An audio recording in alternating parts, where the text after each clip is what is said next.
bendiga rica y abundantemente.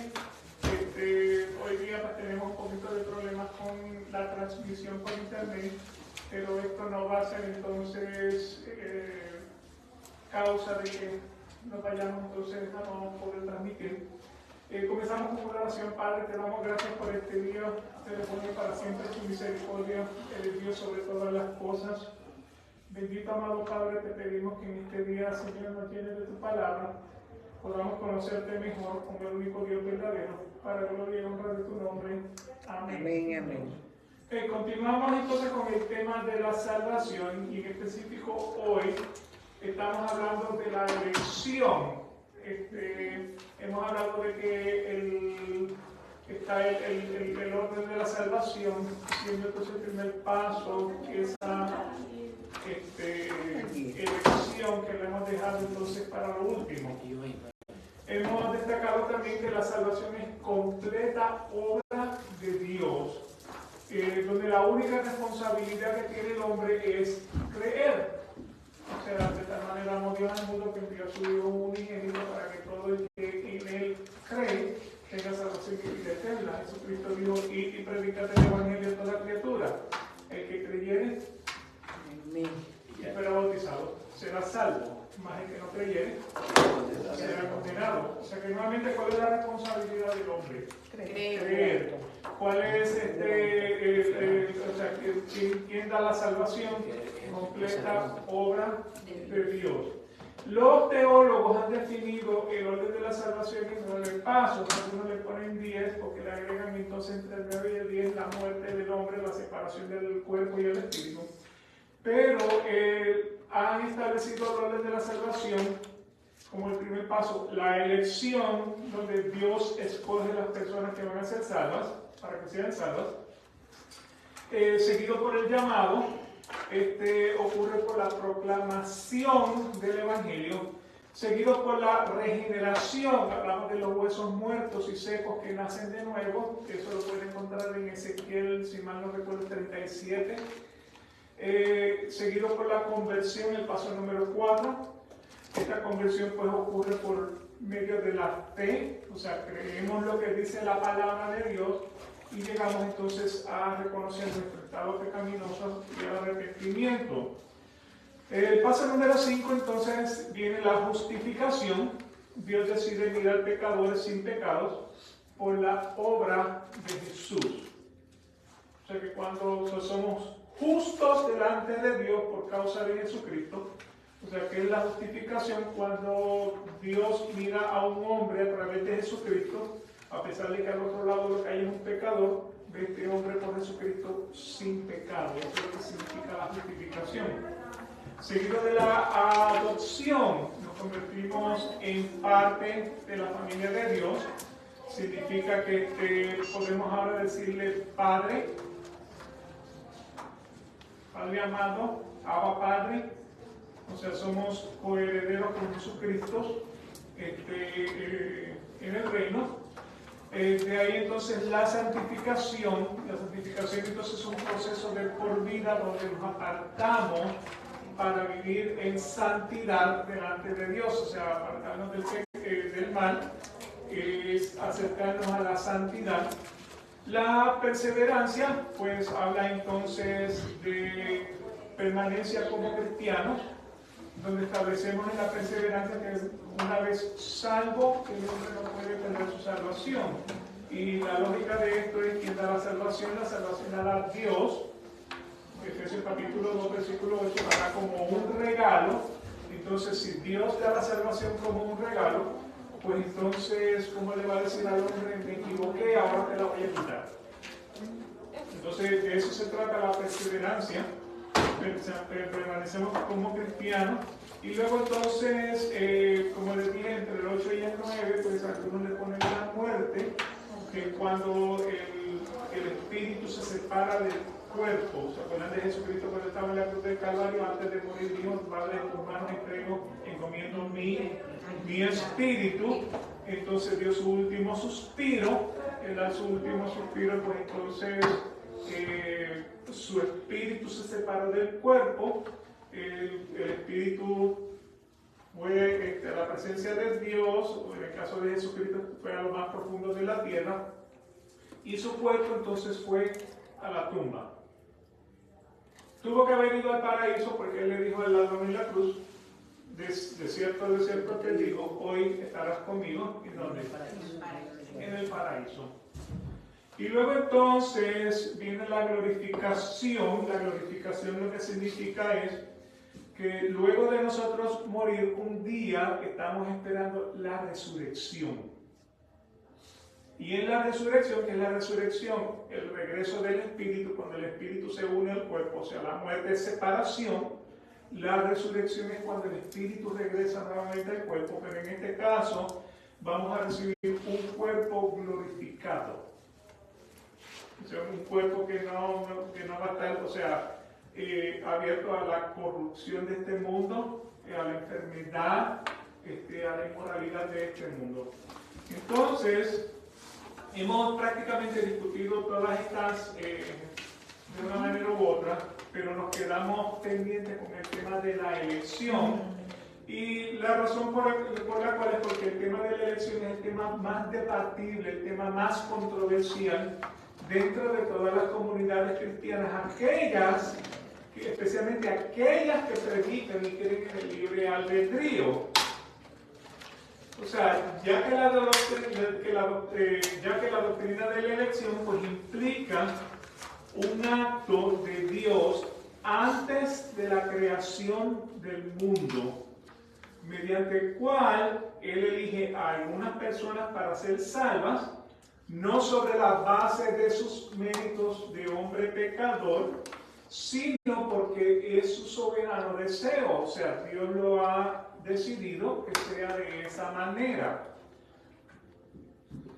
Esto pues contradice, o sea, esa creencia de la elección pues contradice lo que el libre albedrío dice.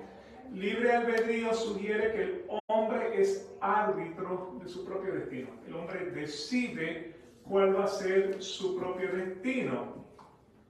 Sin embargo, pues la Escritura nos revela el tema de la elección y el propósito, y eso lo vamos a estar viendo entonces en diferentes versículos. Quiero hablar un poquito sobre el libre albedrío. ¿Qué es el libre albedrío? Es hacer lo que se me antoje, lo que me parezca que es bueno. ¿Sí? Lo que me parece a mí que es, bueno, lo que yo quisiera, yo tengo el libre albedrío de salir por esa puerta, puedo girar a la izquierda, puedo girar a la derecha o puedo seguir la decisión en marcha arriba. Tu propia decisión. Libre elección, ¿no? Una libre elección de las decisiones que uno toma, o sea, libremente para conducir su vida en el diario vivir. Usted decide qué quiere comer, usted decide cómo se quiere vestir, usted decide si quiere estar aquí o quiere estar en otro lugar. Eso es el libre albedrío. Cuando hablamos del libre albedrío en la salvación, eso ya es otra cosa. ¿Okay? ¿Por qué razón? Empecemos cuando nacemos. Cuando nacemos como Pecadores. pecadores. O sea, desde que estamos en el vientre de nuestras madres, somos todos pecadores. Desde que estamos en el vientre de nuestras madres, somos completamente condenados. Entonces, eso lo pueden encontrar en el Salmo 51:5, donde David mismo lo dijo: en pecado he sido concebido. No fue esa falsa enseñanza que corre por algunas iglesias de que la mamá de David fue infiel a su padre, sino que lo que está diciendo es que como pecador he sido concebido. Y cuando nací como pecador, y cuando viví como pecador, y el día que me vaya a morir, hasta ese día seré pecador. ¿Okay? Eso es, o sea, la naturaleza del hombre. La naturaleza del hombre establece que Dios, pero que el hombre no busca de Dios. No hay quien, esto está en Romanos, no hay quien busque de Dios, o sea, todos nos hemos desviado. O sea, acá canta de maledicencia en nuestro hablar, nuestras acciones. O sea, que en otras palabras, pues, en ese caso, pues, no hay nada bueno en el hombre. Entonces, Dios tiene que salir a buscar al hombre. ¿Sí? Ahora, si nosotros nacemos condenados, si nosotros nacemos pecadores, no nacemos, porque hay otra creencia en la iglesia, que el niño cuando nace ¿qué? Inocente. En una burbuja de inocencia, donde tiene la oportunidad de ver el bien y el mal para entonces decidir si quiere seguir el bien o seguir el mal. ¿Me explico en eso? O sea, y esa doctrina está completamente, esa dogma está completamente incorrecta porque normalmente nacemos como que Como pecadores. como pecadores. O sea, nuestra naturaleza es pecaminosa desde niños. Y déjenme darle un ejemplo. Hay dos niños, hay uno que está jugando con un carrito y hay otro que lo está observando. El que lo está observando quisiera jugar con ese carrito. Cuando él extiende la mano para quitarle el carrito al otro niño, ¿qué hace el otro niño? Se retrae. Entonces, o sea, ¿qué es lo que está mostrando este niño? Egoísmo, avaricia, yo no quiero compartir contigo. ¿Qué está demostrando el otro niño? Yo quiero Envidia, codicia. ¿Quién le enseñó envidia, codicia, egoísmo y avaricia? Es innato. Eso es innato. Eso es innato. Por eso le digo que la maldad del hombre es mala desde su juventud. Eso fue lo que el Señor le dijo, o sea, cuando salieron del arca, que Noé le hizo un altar, hizo un holocausto, y luego de hacer el holocausto el Señor percibió un olor agradable y dijo, nunca más volveré a destruir la tierra por causa del hombre, porque la intención del hombre es mala desde su juventud. Y desde su juventud a lo que está haciendo referencia específicamente es a desde que nace, desde su infancia. Entonces, pues por esa razón, o sea, no nacemos angelitos inocentes, o sea, nacemos malos desde nuestro nacimiento. A través de la vida es que vamos entonces conociendo, vamos experimentando la vida, entonces vamos identificando lo bueno y lo malo. Me explico, llega entonces un momento y ahora entra lo que se llama la providencia de Dios, que es la providencia de Dios. La providencia de Dios es el cumplimiento del decreto de Dios. Antes de la fundación del mundo, Dios había establecido todo lo que iba a ocurrir entre Génesis y el Apocalipsis. O sea, hay uno de los profetas que dice que en tu libro estaban escritos todos mis días. O sea, por las obras no nos salvamos, pero vamos a ser juzgados por nuestras obras. O sea, que los libros van a estar abiertos y todo lo que nosotros hagamos hecho va a estar escrito en esos libros. ¿Me explico? Entonces,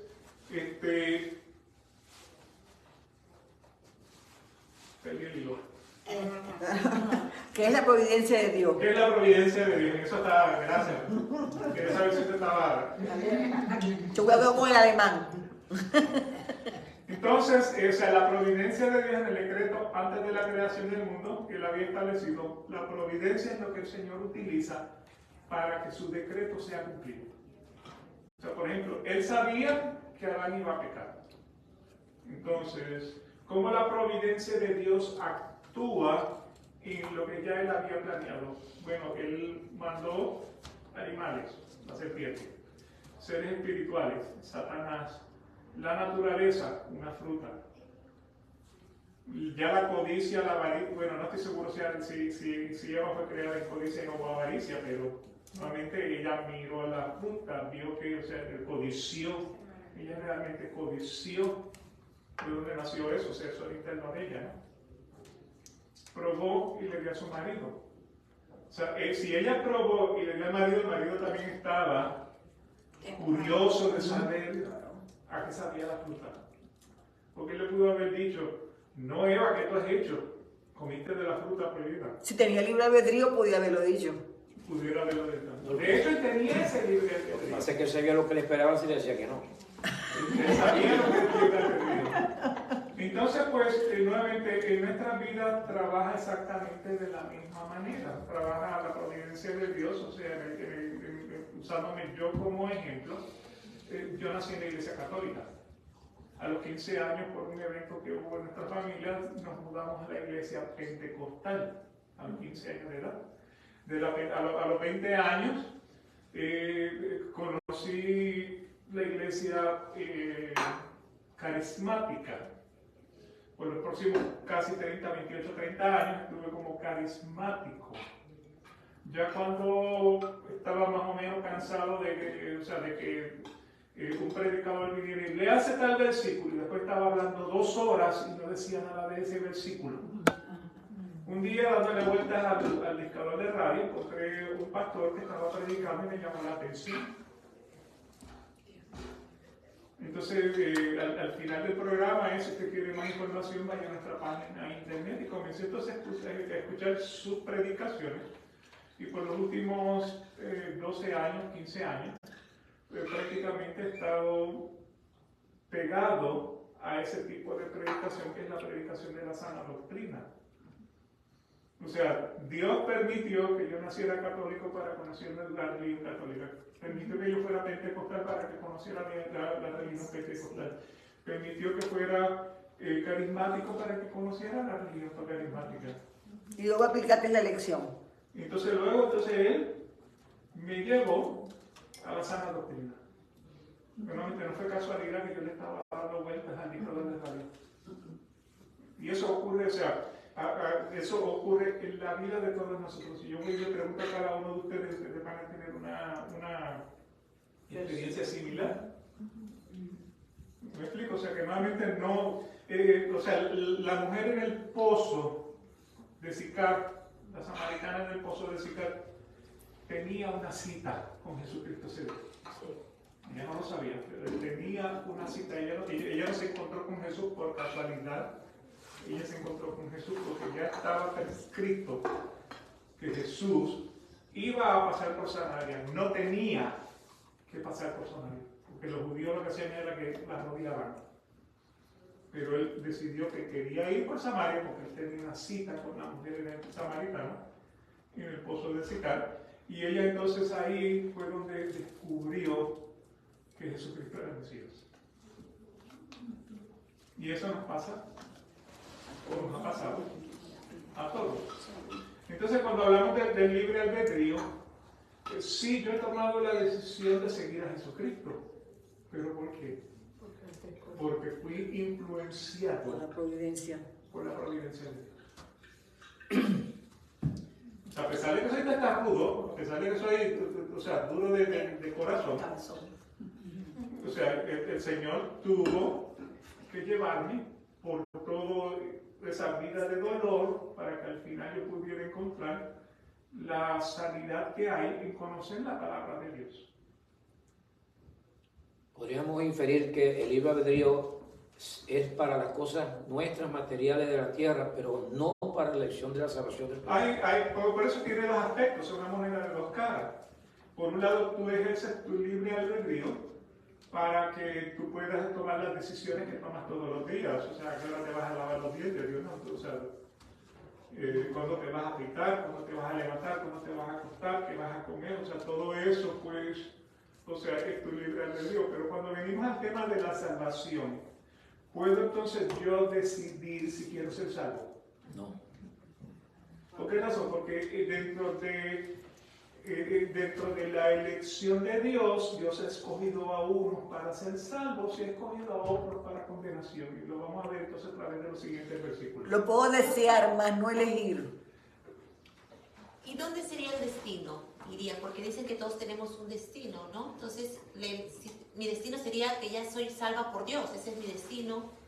Y el libre albedrío ahí como que me confundo un poco. Bueno, sí, en el libro de Dios nuevamente, cuando estamos hablando del tema de la salvación, ¿quién da la salvación? Dios. ¿Me explico? Pero vamos a pasar por los versículos. Si me pueden mantener esa pregunta latente, cualquier cosa, si no encuentra la respuesta, pues entonces por favor me lo trae a colisión y luego entonces después de haber observado los versículos, entonces echamos un vistazo a la pregunta. Perfecto. Así que la Escritura nos revela lo que se llama el tema de la elección y su propósito, y lo vamos a ver entonces en los siguientes versículos, comenzando con Efesios capítulo 1, versículo 3 al 6, donde dice: bendito sea el Dios y Padre nuestro, de nuestro Señor Jesucristo, que nos ha bendecido con toda bendición espiritual en los lugares celestiales con Cristo, según estoy mirando el versículo 4, según nos escogió en Él. Ahí tiene la palabra clara, nos escogió en Él. ¿Cuándo? Antes de la fundación del mundo. ¿Cuándo es antes de la fundación del mundo? Antes de Génesis. Antes de Génesis. ¿Ok? Así que nos escogió en Él. Eso es parte del decreto de Dios. Antes de la fundación del mundo ya él había establecido todo lo que iba a ocurrir entre el Génesis y el Apocalipsis. O sea, nos escogió en Él antes de la fundación del mundo para que fuéramos santos y sin manchas delante de Él. En amor, versículo 5, nos predestinó para adopción como hijos, para sí, o sea, nos predestinó para adopción como hijos, para sí, mediante Jesucristo, conforme al beneplácito de su voluntad. Versículo 6, para alabanza de la gloria de su gracia, que gratuitamente ha impartido sobre nosotros en el amado.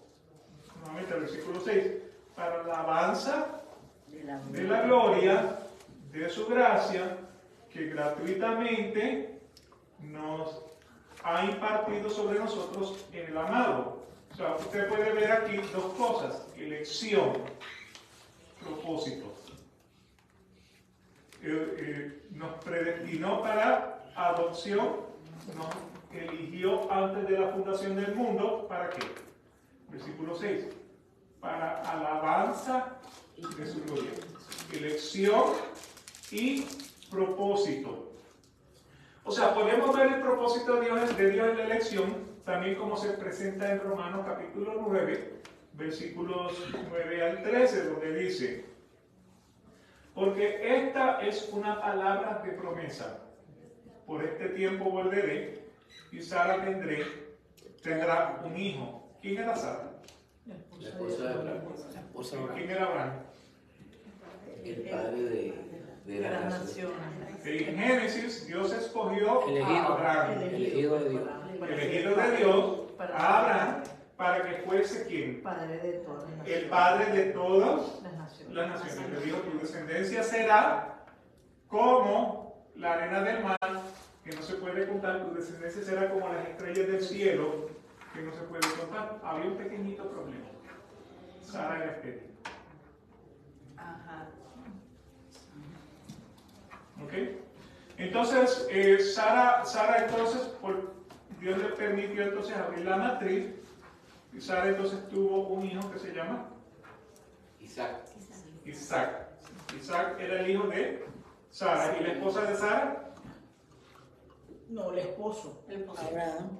No, perdón, la esposa de Isaac. De Isaac, Rebeca. Rebeca.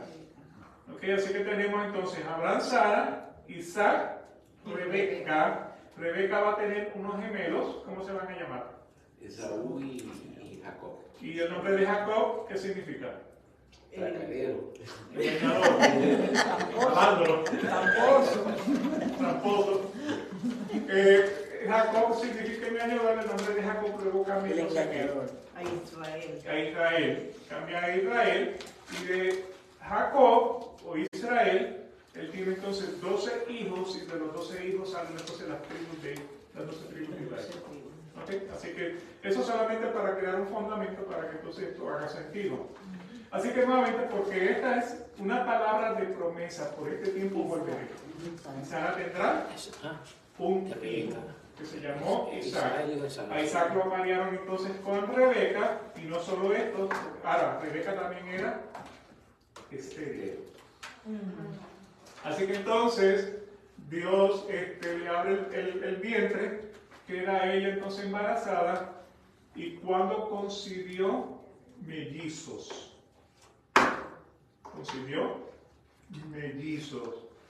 de uno, está hablando, o sea, no de un disparo, sino de nuestro padre Isaac.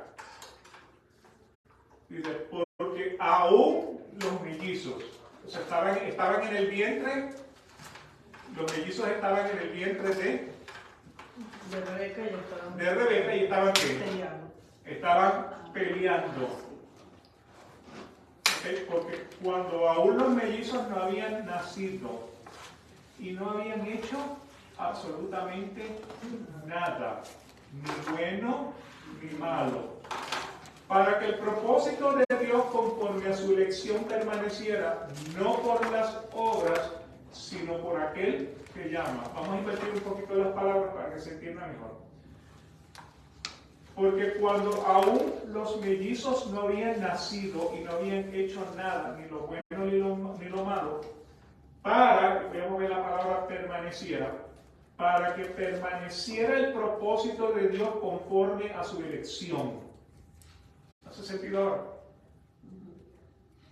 O sea, reubicar la palabra, para que el propósito de Dios conforme a su elección, o para que permaneciera el propósito de Dios conforme a su elección. No por las obras, porque no habían tenido la oportunidad de hacer ni lo bueno ni lo malo, sino por aquel que llama. Se le dijo a Rebeca: el mayor servirá al menor, tal como está escrito: a Jacob amé, pero a Esaú aborrecí. Antes de que hubieran hecho lo bueno o lo malo, para que permaneciera ¿qué cosa? Para que permaneciera el propósito de Dios conforme a la elección. O sea, que el tema de la elección no es un tema oscuro en la Biblia, es bastante abierto, es bastante claro. Hay una elección desde antes de la fundación del mundo, no por obra, sino por aquel que llama. Se le dijo a ella: el mayor servirá al menor, tal como está escrito: a Jacob amé, pero a Esaú aborrecí.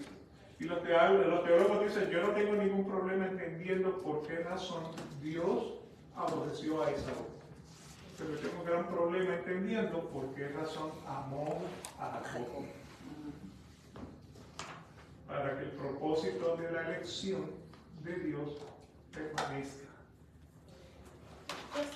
Y Rebeca también amó más a Jacob que A Jacob, su mamá también. Sí. La madre también. Había elección. Y el papá. Pero Isaac quería más a Esaú. a Esaú. Entonces ahí se pierde aquello que dice que los hijos se quieren todos por igual. Es correcto. Siempre hay un favorito. Siempre hay Ese dilema. un favorito. Y siempre hay la rivalidad entre los hermanos porque lo perciben. Ajá. Aunque la mamá lo niegue. Exactamente. Mi mamá lo Oh, sí. niega. Sí. Sí, eso está pasando también igual, así que nos pasa en las buenas y en las malas familias. Y no es que tú prefieras a uno o al otro, sino que simplemente son diferentes. Pero aquí es otra cosa. En Venezuela le pregunta que cuál parto fue que dolió más. Así que claramente estos versículos nos revelan que Dios, antes de la fundación del mundo, había establecido una elección como un propósito. Y si lo ponemos entonces en esta tabla, vemos entonces elección y propósito. O sea, vemos por ejemplo que un versículo dice: Dios nos escogió antes de la fundación del mundo. ¿Cuál es el propósito? Para que fuéramos santos y sin mancha delante de Él. Dios nos predestinó para adopción como hijos para sí, conforme al beneplácito de su voluntad. No por las obras, sino por aquel que llama. ¿Para qué? Para alabanza de la gloria de su gracia. ¿Sí? Así que cuando Pablo habla acerca de la razón por la cual Dios nos ha salvado y nos ha llamado, destaca que no es por nuestras obras. O sea, hagamos lo bueno o hagamos lo malo, no es por nuestras obras, porque nuevamente, si voy yo al caso, muchas gracias le tengo que dar al Señor, que no me ha consumido. O sea, que su paciencia ha sido grande, porque realmente mis obras nunca han sido las más santas, Sobresaliente. sobresalientes y santas. No, y fíjate que o sea, la primera, porque nos escogió, o sea, y que para que fuéramos santos delante de, o sea, y sin manchas, pero delante de Él. O sea, no para mí, o sea, no lo que yo opino, lo que opine cualquiera, sino delante de Él somos. Claro, así que hay una elección con un propósito. Entonces, cuando usted está mirando los versículos, tiene que ver la elección y el propósito. O sea, nuevamente destaca que no es por nuestras obras y señala que es más bien al propósito mismo de Dios y de su gracia inmerecida en la eternidad del pasado, antes de Génesis. ¿Okay? Segunda de Timoteo, capítulo 1, versículos del 8 al 9, dice: por tanto, no te avergüences del testimonio de nuestro Señor, ni de mí, prisionero suyo. O sea, que Pablo escribiéndole a su hijo Timoteo, su hijo en la fe, Timoteo. No te avergüences del testimonio de nuestro Señor, ni de mí, prisionero suyo, sino participa conmigo en las aflicciones por el Evangelio, según el poder de Dios. No es mi obra, es el poder de Dios actuando en mí.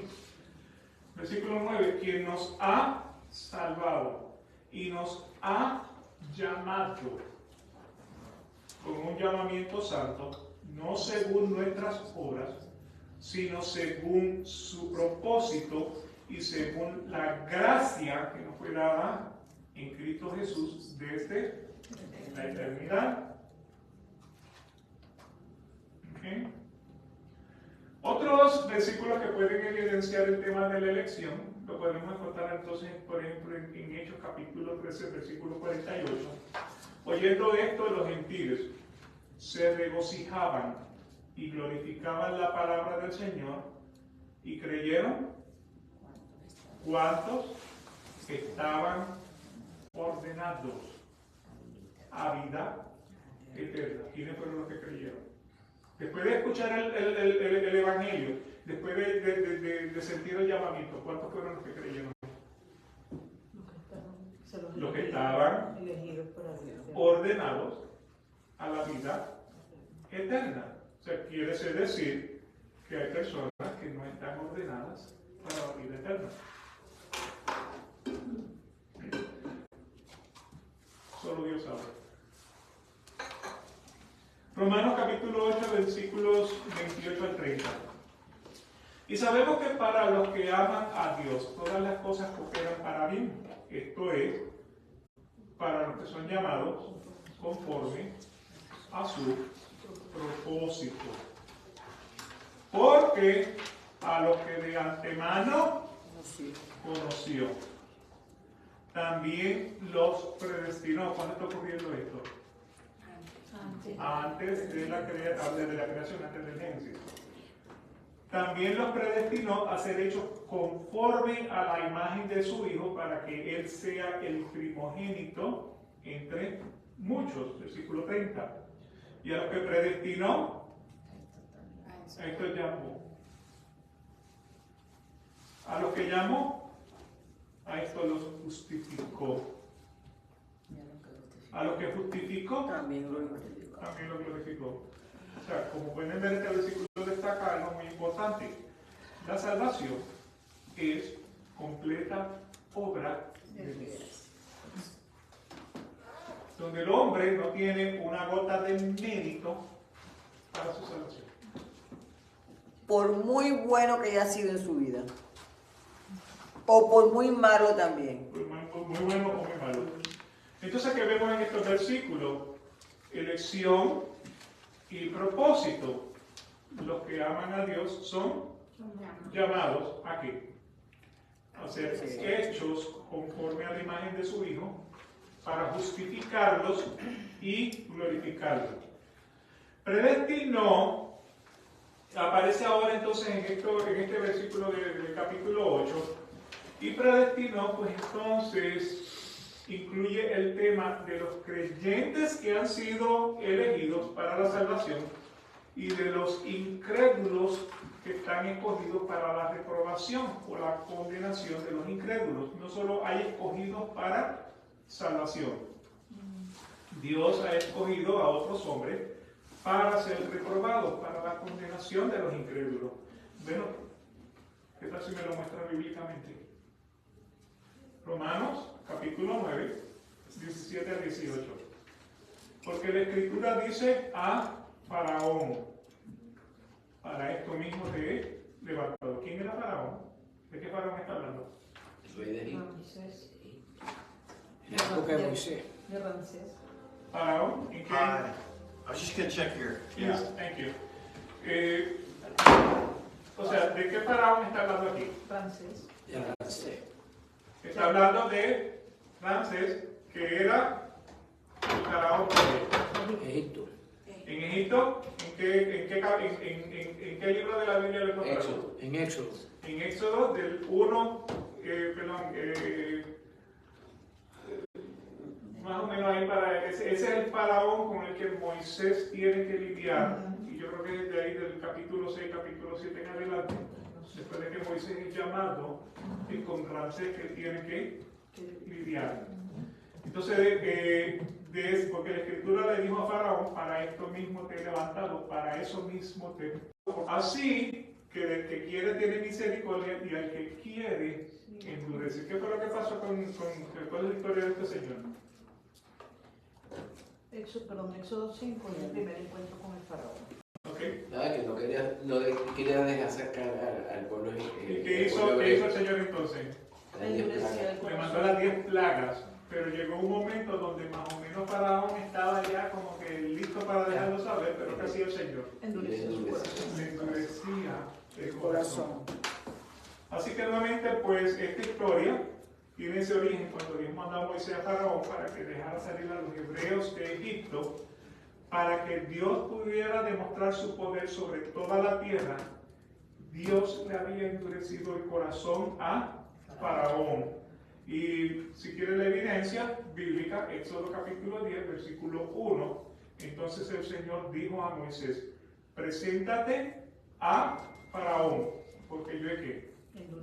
Endurecido su corazón y el corazón de sus siervos para mostrar estas señales mías en medio de ellos. O sea, que el que quiere, tiene misericordia. Al que quiere, No quiere. le endurece. Eso es lo que está diciendo ahí. Así que nuevamente en este versículo podemos ver elección y podemos ver propósito. Dios ha levantado al faraón. ¿Para qué? Demostrar. Para demostrar mi poder en ti y para que mi nombre sea proclamado por toda la tierra. Ahora la pregunta que nosotros tenemos, ¿es Dios injusto? No. Porque elige unos para salvación y otros para condenación. ¿Es Dios injusto? Tiene su propósito. ¿Ok? Y esa es la misma pregunta que Pablo nos contesta entonces en Romanos capítulo 9, versículos 14 al 16. ¿Qué diremos entonces?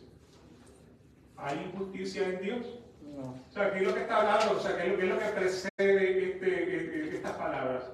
A Jacob amé y a Esaú aborrecí. Antes de que hiciera lo bueno y lo malo, ya yo había escogido a Jacob y había aborrecido a Esaú. Entonces la pregunta es, ¿fue Dios injusto porque escogió a Jacob y aborreció a Esaú?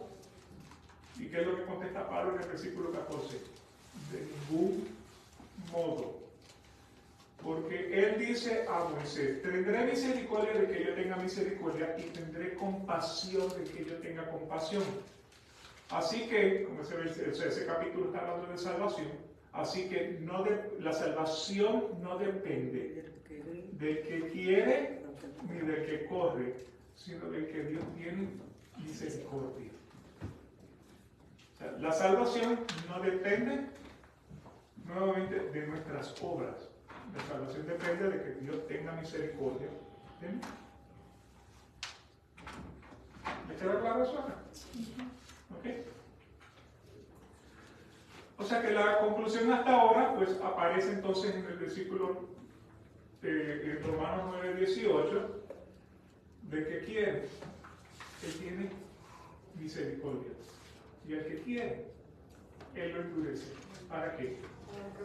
Para que su propósito sea cumplido. El propósito Él lo estableció antes del Génesis. Antes de la creación del mundo, Él había establecido ese propósito en su decreto. Tan pronto comienza a correr la historia en Génesis, ahora entra la providencia de Dios. ¿Cómo vamos a cumplir entonces ese decreto? Ahora, ¿tiene el hombre el derecho de reclamarle a Dios porque Dios actúa contrario a lo que nosotros pensamos? No.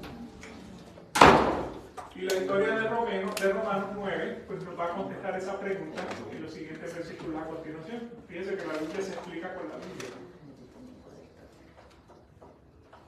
Romanos 9, versículos del 19 al 24. Me dirás entonces, ¿por qué? Pues todavía reprocha Dios. Porque ¿quién resiste a su voluntad? Y el versículo 20, al contrario, ¿quién eres tú, oh hombre, que le contestas a Dios? ¿Quién eres tú para reclamarle a Dios? Dios es creador y yo soy creación. Si Dios es infalible. Infinito. ¿Dirá acaso el objeto modelado al que lo modela, ¿por qué me hiciste así? Que te equivocaste. ¿Te equivocaste porque me hiciste puertorriqueño? ¿Me explico? Yo no quería ser puertorriqueño, yo quería ser chino. ¿Y te equivocaste porque nos reuniste a todos aquí hoy? ¿Te equivocaste cuando nos reuniste a todos aquí hoy? De diferentes países. De diferentes países. ¿Te equivocaste, Señor? No, Señor no se equivocó. ¿O no tiene el alfarero derecho sobre el barro de hacer de la misma masa un vaso para uso honorable y otro para uso ordinario? 22. ¿Y qué? Si Dios, aunque dispuesto a demostrar su ira y hacer notorio su poder, para destrucción.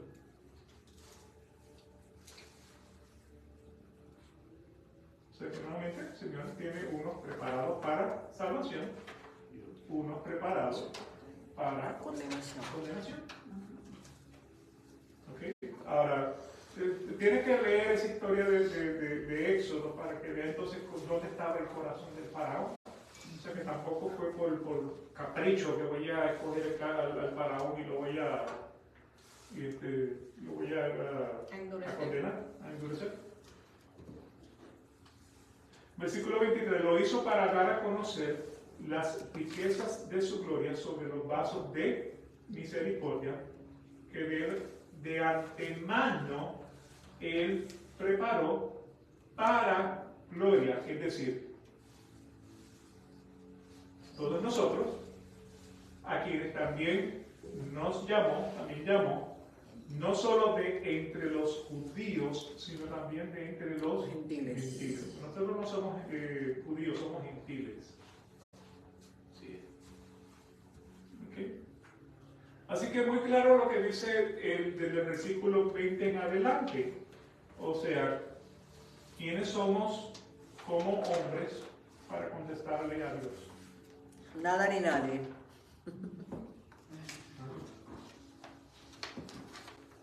O sea, esto me cayó claro cuando yo escuché a Miguel Núñez de la Iglesia Bautista Internacional en Santo Domingo. Él dice desde que tengo 7, 10 años, 60 y tantos de años ahora, pero él dice que desde que tenía 7 o 10 años, él ha sufrido de diabetes. Wow. Entonces, o sea, que toda su vida prácticamente ha vivido con diabetes. Y él dijo que el Señor un día me pregunta, ¿cómo tú quisieras, si yo te diera la oportunidad de volverte a hacer, cómo tú quisieras que yo te rehiciera? Y la respuesta de él, o sea, la lógica del hombre dice, hazme sin diabetes. Pero él le dijo, Señor, hazme como me hiciste la primera vez, porque tú no te equivocaste cuando me hiciste de esa manera. De acuerdo a su propósito. Porque estamos de acuerdo a su propósito. Entonces, ¿quiénes somos como hombres para contestarle a Dios? Para reclamarle. ¿Puede reclamarle la creación al Creador acerca de sus acciones? ¿Puede la creación decirle al Creador, ¿por qué lo hiciste de esa manera? ¿Bien? La respuesta está ahí. El alfarero tiene derecho sobre el barro de hacer de la misma masa un vaso para uso honorable y otro para uso ordinario. Podemos decirle al Creador, te equivocaste. De ninguna manera Dios se equivoca. De esta manera comprobamos que el tema de la predestinación, Dios elige a algunos para salvación y otros para condenación. Yo sé, los que se condenan se van al infierno. No sabemos cuánto. Porque si Dios no lo salva, no lo va a salvar nadie. Y si ya Él los predeterminó para Así que condenación. yo tengo a veces la idea, ¿no? Mi idea es que el que mata, el que hace cosas, obviamente está condenado al infierno. Pero ya entiendo que uno se salva por la misericordia de Dios. O sea, de repente en este planeta Tierra uno no hace esas cosas. Pero si Dios no tiene misericordia de ti, por más que no hayas hecho, te vas al otro lado, ¿no? Claro. La idea que a veces uno le inculcan desde chiquito. Claro, que lo que, o sea, y también otra cosa que nos inculcan es que todo lo bueno viene de Dios y todo lo malo viene del diablo. Así. Pero una pregunta, por no ser escogido tú estás destinado a ir al infierno. ¿Condenación? Y entonces, ¿para qué existen? Pienso yo. Bueno, para nuevamente alabanza y gloria del Señor, para que el Señor se pueda manifestar en los vasos de misericordia. O sea, el punto es el siguiente: toda mi vida he vivido como pecador, o sea, tengo espinas en mi corazón, no solamente una, o sea, cuántas veces le he dicho al Señor, Señor, quítame cada una de estas espinas que me duelen en mi corazón. Si yo tuviera la oportunidad de ir a mi pasado y hacerlo completamente diferente, lo pudiera resolver, pero el Señor no me da esa oportunidad. Entonces, ¿por qué razón tengo esas espinas en mi corazón? Para que el poder de Dios se pueda manifestar en mí, su gracia se pueda manifestar en mí, para que yo me fortalezca en su poder y en su gracia. Y esa es la historia de Pablo cuando dice que tenía un aguijón en la carne, 3 veces le he pedido al Señor que me lo quite, y el Señor le dijo, bástate mi gracia porque mi amor se perfecciona en la debilidad. O sea que en otras palabras, pasamos por esta vida, tenemos experiencias positivas y quizás más negativas que positivas, pero el propósito de esas experiencias es para que el poder de Dios se pueda fortalecer en nuestras vidas, para que nosotros podamos reconocer que nuevamente la única sanidad que podemos recibir la podemos recibir de Él. Que dependemos únicamente de Él. Y que dependemos completamente y únicamente de Él.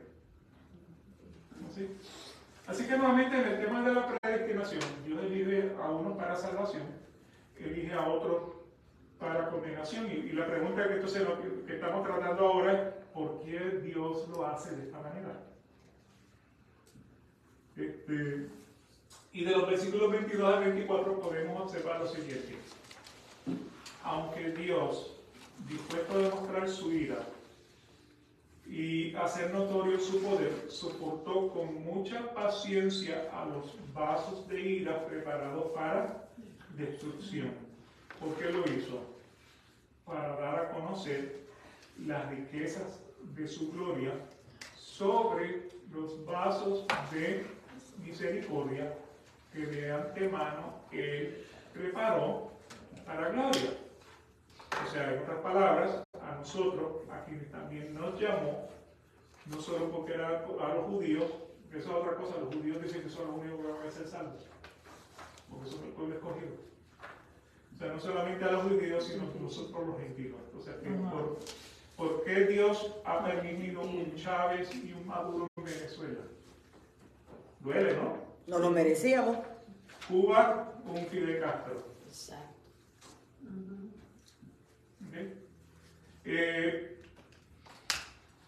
Lo hizo para dar a conocer las riquezas de su gloria sobre los vasos de misericordia que de antemano Él preparó para gloria. Fíjate que solo Dios quita y pone reyes, ¿verdad? ¿Sí? Eso lo dijo Daniel, creo que fue en el capítulo 4 del libro de Daniel. ¿Cuándo irá a quitar a Maduro? Cuando Él Esa es la completamente pregunta. manifieste las riquezas de su gloria sobre los vasos de misericordia. Porque mi último viaje a Venezuela fue en el 2011, cuando Maduro estaba comenzando su presidencia, y una cosa que yo vi dentro del pueblo fue como el pueblo comenzó a buscar a Dios a raíz de esa opresión de Oriente. Eso fue lo que yo pude observar con la gente que trataba. Pero también había sus vasos de deshonra, ¿no? Sí. No, y también en Cuba había mucha brujería. Y Sí, el traslado, eso. y Es que tenemos que leer un poco de historia de nuestra Biblia, ¿verdad? Cómo viene sucediendo todas estas cosas. No es desde ahora, sino desde que el Señor quería sacar a su pueblo de Egipto. La dureza del corazón, ¿verdad? Entonces, como pueblo, no nos enfocamos nunca en las cosas que el Señor nos da. Nos da mucha riqueza, nos da muchas cosas. Pero cuando tenemos eso, cuando tenemos la abundancia, no nos acordamos de aquel que está arriba, sino que lo vivimos alegremente. Él nos deja pasar por allí, ¿verdad? Y nos da todo eso. Pero luego el desierto se va haciendo más árido, ¿ya? Y vemos las cosas apretadas. Entonces decimos, ¿por qué lo vamos a dejar? ¿Por qué esto? ¿Por qué aquello? Nos enfrentamos. Entonces se enfrenta pueblo contra pueblo. Porque aquellos que hacen algo vienen acá y nosotros de este lado vamos acá que no tenemos las maneras como defendernos. Es de allí entonces donde viene la desobediencia de la palabra de Dios. Así es. Entonces tenemos que irnos como que... Y agregando a lo que usted dice, o sea, endureció el corazón de cada uno. El viaje de donde ellos estaban hasta la tierra prometida se hacía en 2 semanas. Sí, exacto. Estuvieron 40 años pero vueltas. ese grupo no entra a la tierra prometida, ¿ya? Sino que el Señor les da ese... Entonces que se purgara. Sí, exacto. Se limpia y van a entrar los 40 años para que se purgara el pueblo, para que entonces la nueva generación pudiera haber visto la nube de día y el fuego de noche. ¿Qué sucede? Endurece el corazón del faraón. Y el faraón como que dice, bueno, ok, los voy a dejar salir. Pero era tanta la dureza del corazón, la rabia que tendría, que se fue con el ejército. ¿Dónde quedó? Allí acabó Faraón, en ese mar. Así que, aunque Dios dispuesto a mostrar su ira y poder, nos ha soportado con mucha paciencia. Y vemos entonces nuevamente en el versículo 23, elección y propósito, donde dice, a los que de antemano Él preparó para gloria, ¿para qué lo hizo? Para conocer la riqueza de su gloria. Las riquezas de su gloria sobre los vasos de misericordia. Y esa elección y llamamiento no solamente para los judíos, sino para nosotros también los gentiles. Esa promesa de salvación a los gentiles se explica entonces en Romanos capítulo 9, versículos 25 al 29. Como también dice en Oseas, a los que no eran mi pueblo, los llamaré pueblo mío. Y a los que no eran amada mía. Y acontecerá que en el lugar donde les fue dicho, vosotros no sois mi pueblo, allí serán llamados hijos del Dios viviente. Isaías también exclama en cuanto a Israel, aunque el número de los hijos de Israel sea como la arena del mar, solo el remanente será salvo. Eso significa que no todos los judíos serán salvos. Hay un grupo que sí, pero hay un grupo que no. Porque el Señor ejecutará su palabra sobre la tierra cabalmente y con brevedad. Versículo 29. Y como Isaías predijo, si el Señor de los ejércitos no nos hubiera dejado descendencia, hubiéramos llegado a ser como Sodoma y hechos semejantes a Gomorra. ¿Sí?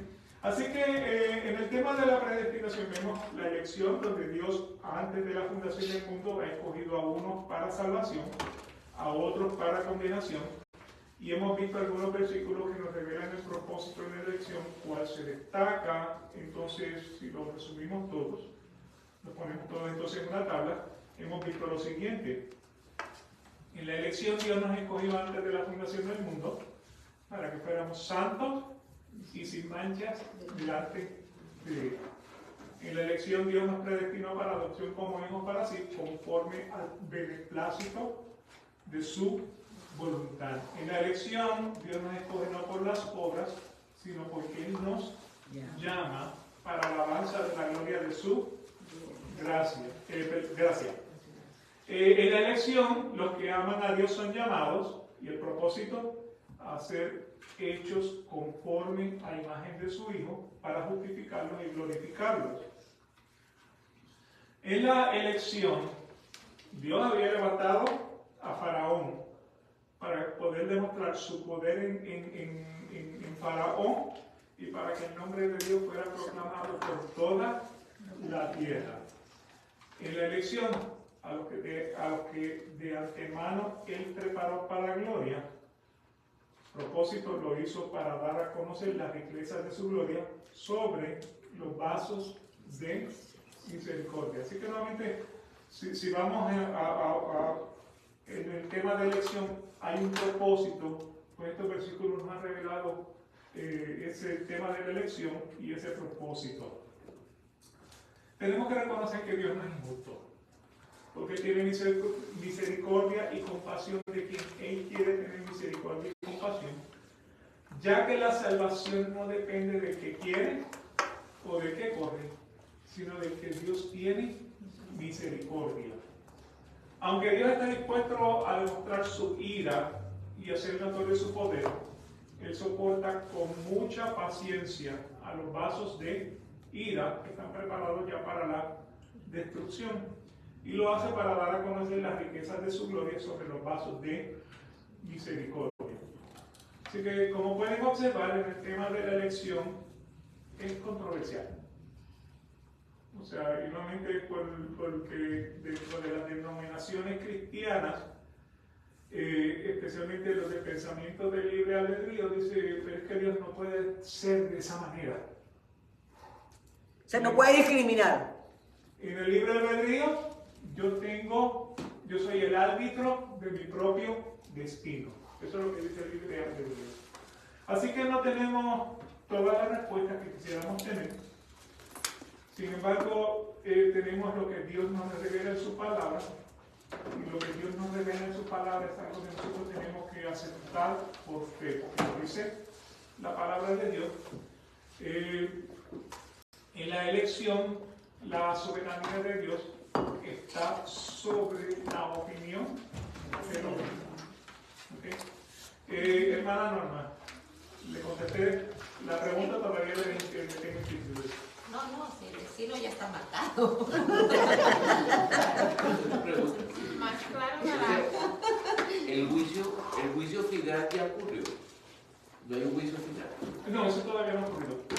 Pero ya todos estamos en juicio. Ya sabemos si bueno, hasta cierto punto. Ya sí. Dios lo sabe.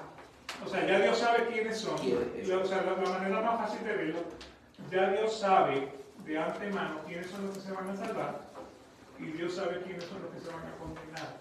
Es la manera más fácil de poderlo entonces reconciliar. Lo que no sabemos somos nosotros. Y por esa razón todos los días tenemos que pedir misericordia. A raíz que dentro de la iglesia tenemos personas que son salvas y tenemos personas que son condenadas, por eso estamos llamados todos a predicar el evangelio a toda criatura, porque no sabemos quién es salvo y no sabemos quién es condenado. Si tuviéramos un letredito, yo soy salvo, y otro que dijera, yo soy condenado, condenado, vamos a predicar el evangelio. O el salvo se... Sí, pero ya está condenado. Claro, el condenado, por más que le predique, ya está condenado. Porque es la palabra de Dios. Sí, claro, la palabra, y eso entonces es Romanos capítulo 1, versículos 18 al 31, donde establece que la ira de Dios se manifiesta sobre el hombre contra toda impiedad e injusticia de hombres que conociéndolo no le dan gracias, ni lo estiman, ni lo adoran. Simplemente se vuelven en sus vanos razonamientos, se buscan doctorados en filosofía y doctorados en teología y salen con unas ideas completamente locas. Y el Señor dice, la naturaleza completa da testimonio de que yo existo. Y sin embargo, ustedes deciden adorar la creación antes que el Creador. Por lo que entonces Dios lo que hace es que te abandona, te da una mente reprobada para que haga que haga su que te dé la gana. Eso es lo que Romanos 1, del 18 al 31. Eso es de lo que se trata. Entonces, en este negocio solamente hay dos bandos. O sea, Cristo dijo, o estás conmigo, o estás en contra mía. Por lo tanto, no hay intermedios, no hay imparcialidades. Y si no estás conmigo, ¿con quién estás? Somos entonces hijos de ira, somos hijos de Satanás. O sea, los líderes religiosos del pueblo de Israel, los fariseos, ¿cómo Cristo los llamaba? Ustedes son hijos del diablo porque las obras de su padre, el diablo, son las que quieren hacer. O sea, que no hay intermedios. No hay gris, no hay matices, ni gris. O sea, o estás con Cristo o estás en su contra. No hay grises. ¿No hay grises? No lo hay. A pesar de que a veces nos quieren sugerir. Camuflar. Y son falacias. Realmente, pues, son falacias. ¿Preguntas? ¿Comentarios? Yo creo que ya tienen ganas de un café. Padre, te damos gracias por este día, por la oportunidad que hemos tenido de exponer tu palabra. Te pido, Padre, que esta no torne atrás vacía. Estoy seguro, Señor, que en los corazones de mis hermanos tenemos todavía muchas preguntas que solamente tú las puedes saciar, tú las puedes contestar, Señor. Por fe aceptamos, Señor, que tú eres un Dios soberano, que tú eres el creador del cielo y de la tierra. Antes de la creación del mundo, tú estableciste un decreto. A través de tu providencia ese decreto se cumple. Te damos gracias, Señor, por todo lo que ocurre en nuestras vidas. Hoy día, Padre amado, hay muchas personas que están envueltas en falsas religiones, están engañados por falsos maestros. Te pido, Señor, que tengas misericordia de ellos y pongas tu luz en su caminar. Pongas tu palabra para que te puedan reconocer como el único Dios verdadero, el soberano de la creación, el único que obra el querer como el hacer para que nosotros podamos entonces tener salvación y vida eterna contigo. Te pido que te quedes con nosotros en el servicio, Señor. Me llenes de tu bendición, nos regales más palabras para que podamos reconocerte aún más como el Dios vivo de la creación.